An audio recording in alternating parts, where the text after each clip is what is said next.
Assalamualaikum warahmatullahi wabarakatuh. Perkenalkan, nama saya Tasya Ayu Sahisa dari kelas D3 TI2C.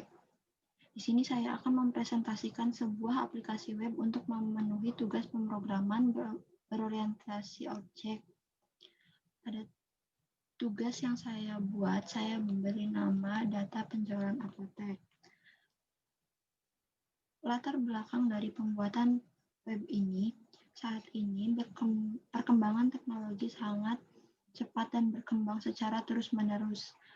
Kebutuhan manusia akan informasi juga semakin bertambah.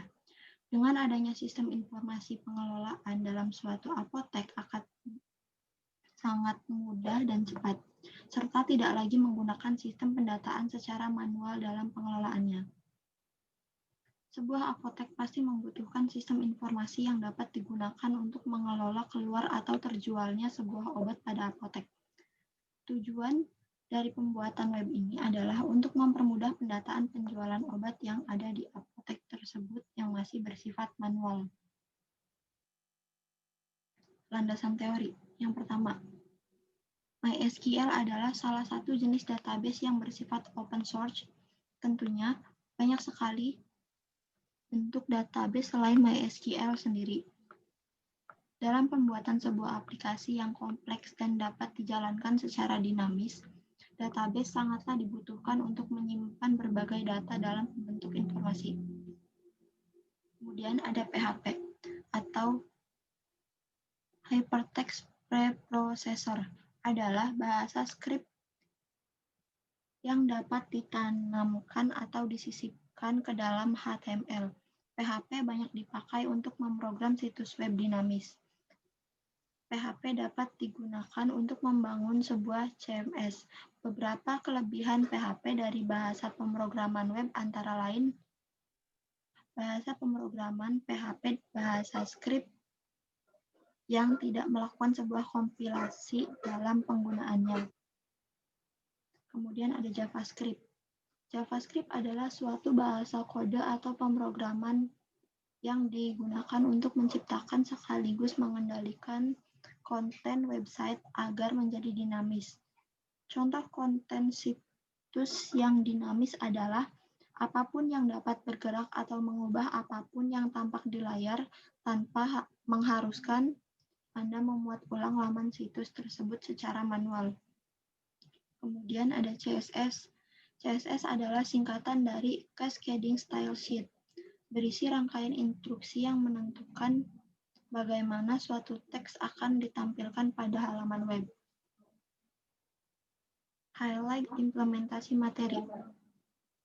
Yang pertama, Database Connectivity atau ODBC atau Open Database Connectivity adalah standar protokol yang menjadi penghubung antara komputer basis data. ODBC adalah standar terbuka untuk konektivitas antar komputer basis data. Standar ini menyediakan API yang dapat digunakan untuk menjalankan dan menghubungkan aplikasi ke sistem manajemen basis data.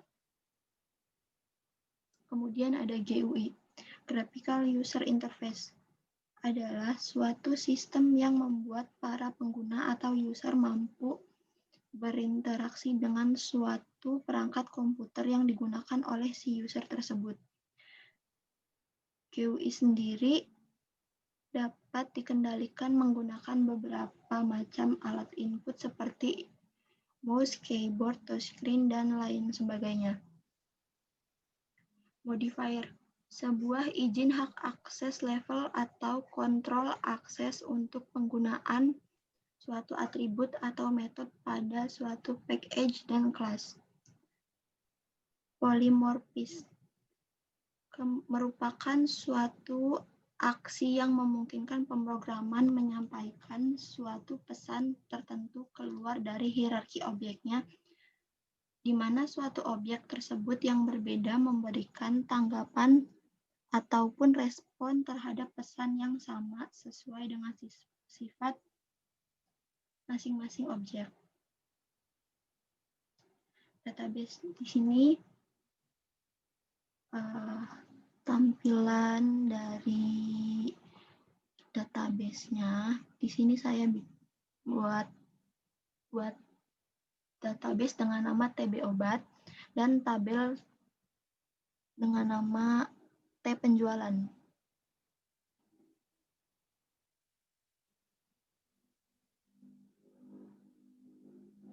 Ya, pertama buka XMPP terlebih dahulu, kemudian start XMPP control panel pada modul Apache dan MySQL. Sebelumnya saya udah klik start di sini.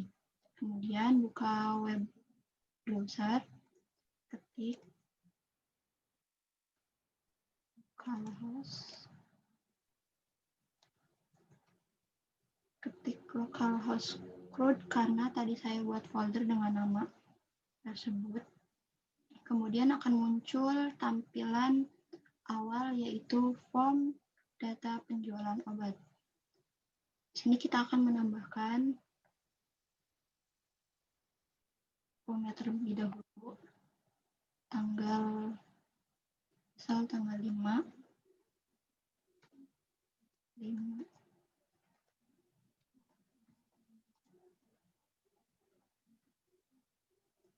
nama obatnya misalkan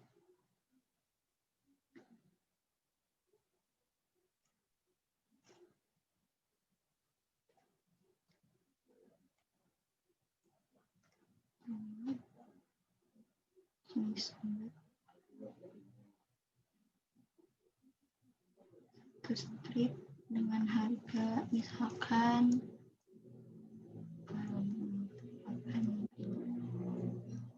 kemudian simpan, maka akan muncul pemberitahuan simpan data sukses dan data tersimpan di sini yang paling atas. Jika ingin mengedit, misalkan dari data tersebut ada yang salah, contohnya kayak misalkan jenis obatnya salah, kita bisa edit dengan klik ini, ganti jenis obat dengan obat bebas terbatas, kemudian simpan, maka data akan tersimpan.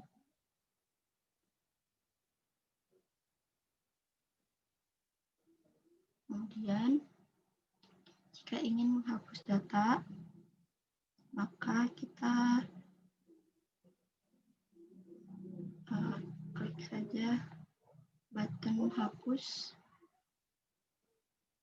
Contoh kita hapus yang nomor 3. Maka akan muncul pemberitahuan apakah Anda yakin ingin menghapus data ini. Oke. Hapus data berhasil.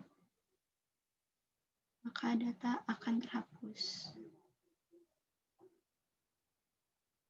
Sekian presentasi dari saya. Jika ada salah kata, saya mohon maaf.